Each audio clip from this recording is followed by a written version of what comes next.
বাড়ির বউয়ের আবার কিসের ক্লান্তি, দিরাত এক করে সংসারের পিছনে খাটো, রান্না বান্না, বাচ্চার সামলাও, সবকিছুই করতে হবে। আর দিন শেষে এত কিছু করার পরও কারোই মন পাবেন না।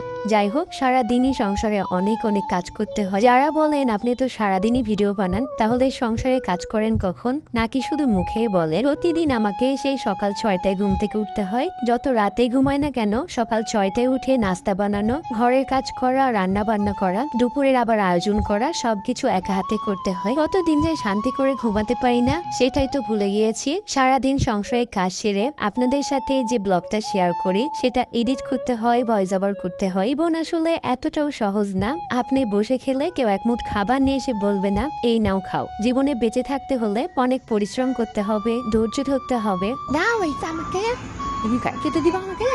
এই দাও, খাবো ইচ্ছা। এটা খেতে হয় না, এটা তো লাভ।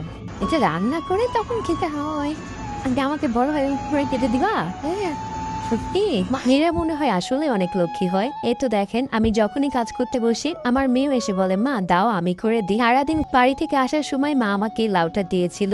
আপনাদের ভাই রাতে বায়না করে বসতো লাউ দিয়ে ডিম ভাজি খাবে, তার সাথে পরোটা। তবে আমি ভাত খাবো। আমার কাছে ভাত খেতে বেশি ভালো লাগে। ভাত খাওয়ার পর যে শান্তিটা পাই, অন্য খাবার খেয়ে এত শান্তি আসলে লাগে না। পোলাও বিরিয়ানি চাইতো আমি ভাত খেতে অনেক পছন্দ করি। বিয়ের পর আসলে মেয়েরা সবকিছুই শিখে যায়। আগে আমি কোনো রান্নাই জানতাম না, এখন আলহামদুলিল্লাহ অনেক অনেক রান্না পারি। আর রান্না করতে আমার কাছে বেশ ভালোই লাগে। লাউটাকে সুন্দর মতো ভেজে নিব, আর 80% ভাজা হয়ে দিলেই এর মধ্যে আমি 2টা ডিম ছেড়ে দিব। সকালে ঘুম থেকে ওঠার পর থেকে রান্না নিয়ে আমার যত চিন্তা হয়, মনে হয় কি রান্না করব, কি করা যায়। মানে প্রতিদিনই আলাদা আলাদা কোনো কিছু রান্না করতে হয়। যাই হোক, আমার লাউ দিয়ে ডিম ভাজি একদমই রেডি। এদিকে আমার ভাতটাও প্রায় হয়ে গিয়েছে, আর সাথে মাংস দিয়ে পাঠিয়েছিল, সেটাও গরম করে নিলাম। এখন আমি কিছু ফ্রোজেন পরোটা বের করছি, কারণ অনেক রাত হয়ে গিয়েছিল। এখন আসলে পরোটা করার মতো কোনো ধৈর্যই ছিল না।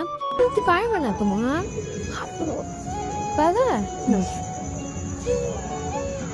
এই হয়েছে হয়েছে, তাহলে আমি যাবো। হ্যাঁ, জামিয়া খাবে তা? দাও। রান্না বান্না শেষ করতে করতে 12টায় বেজে গিয়েছিল। ঘুমাতে ঘুমাতে বাজে 2টা। আবার সকাল 6টায় উঠে কাজ শুরু। সবাই ভালো থাকবেন, আল্লাহ হাফিজ।